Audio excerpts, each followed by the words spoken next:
9वें अध्याय में राजविद्या राजगुरु योग का वर्णन है। महात्मानस्तु मां पार्थ दैवीं प्रकृतिमाश्रिता भजन अनन्य मनसो ज्ञात्वा भूतानि भव्य। भगवान कहते हैं कि हे अर्जुन, जिन पुरुषों का मन शुद्ध हो गया है और जो एकाग्र चित्त से मुझको भजन करते हैं, उनको सतोगुणी प्रवृत्ति में मैं स्थिर कर देता हूं। भगवान ने 4 प्रकार के जो अलग अलग भक्त बताया। कुछ भक्त वो होते हैं जो ये सोचते हैं कि हमारे जीवन में दुख रहा है, इसलिए परमात्मा की भक्ति करते हैं। कुछ लोग इसलिए भक्ति करते हैं कि हमारे पास धन की कमी ना रहे। कुछ लोग इसलिए करते हैं कि परमात्मा की कृपा से हमको ऐसा ज्ञान हो जाए ताकि हम संसार को समझ लें।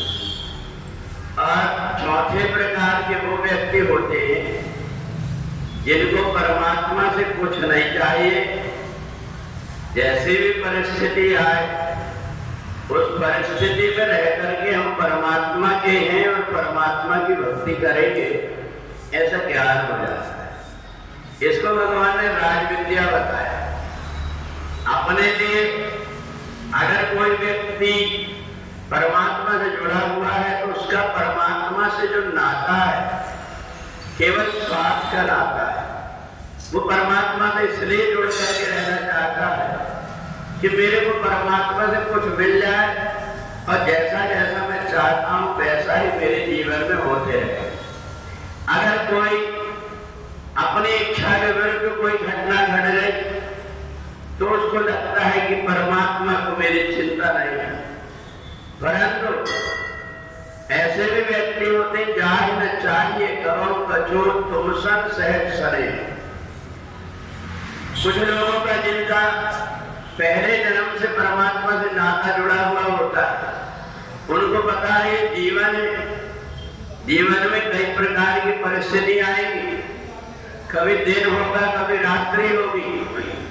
इस सब में मेरे साथ में कोई अपना है, ऐसा मान करके जो सतत परमात्मा का चिंतन करता है उसको महापुरुष कहते हैं। जो जीवन की किसी प्रकार की परिस्थिति से विचलित नहीं होता। जीवन में कितने प्रकार के रोग लग जाए, जीवन में जितने प्रकार की अनुकूल विपरीत परिस्थितियां आ जाए, परंतु जो परमात्मा से जुड़ा रहता है, परमात्मा उसको समझ जाते हैं कि ये मेरा, जो मेरे अनुरूप चाहे जो भी परिस्थिति हो, परंतु जो मेरे को छोड़ता नहीं, मेरे से अलग नहीं होता। तो इसलिए जो कुछ भी उसकी जिम्मेदारी है परमात्मा स्वयं अपने ऊपर ले लेते हैं।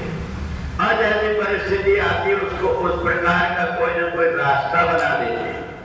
तो इसलिए राजविद्या राजगुरु योग में भगवान कहते हैं कि संसार में मेरे से जुड़े व्यक्ति भी अलग अलग प्रकार के होते हैं, इसलिए उनको अर्थार्थी जिज्ञासु इस नाम से अलग अलग कहा गया है। और जो व्यक्ति को ज्ञान हो जाता है कि नहीं, मेरा एक जन्म से नहीं परमात्मा से अनेक जन्म का नाता है, और ये जो संसार है जहां मैं आया हुआ हूं, ये संसार दुखालय है। यहाँ जीवन में दुख आते रहेंगे, क्योंकि जहां जो चीज है वही मिलती है जीवन में। तो इसलिए भगवान से जो शिकायत न करके और उनकी इच्छा में अपने आप को रहता है। जैसे कहीं पुस्तकालय में जाएंगे हम तो पुस्तकें मिलेगी, भोजनालय में जाएंगे तो भोजन मिलेगा, और खालय में जाएंगे तो दवाएं मिलेगी। परंतु दुखालय में, इस संसार में हम आए हैं तो जीवन में कोई ना कोई दुख आते रहेगा, क्योंकि ये संसार ही दुखालय है।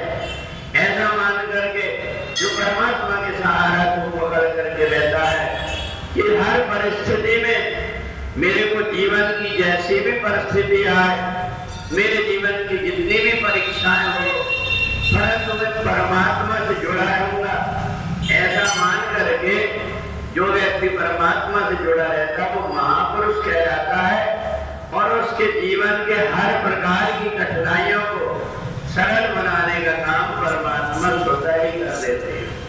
जब देवताओं ने देखा अब हमारे बस का नहीं है, चंड और मुंड नाम के जो राक्षस हैं, इन राक्षसों ने देवताओं को परास्त कर दिया।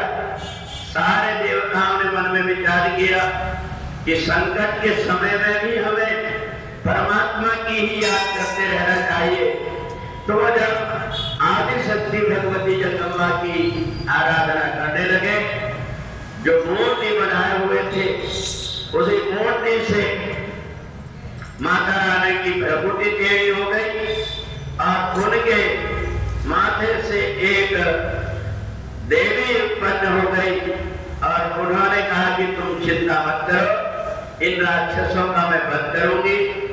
माता रानी ने चंड मुंड दोनों को मार करके जब उनका सिर ला करके आदि शक्ति को बताया कि देवताओं को निर्भर कर लो, मैंने उनके दुख को दूर कर दिया है, उनको सताने वाले राक्षसों का वध कर दिया है। माता जी ने कहा कि देखो, तुमने चंड और मुंड दोनों का सिर काट करके भेंट किया है, इसलिए आज से तुम्हारा नाम चामुंडा होगा और चामुंडा देवी के रूप में तुम्हारी पूजा करेंगे।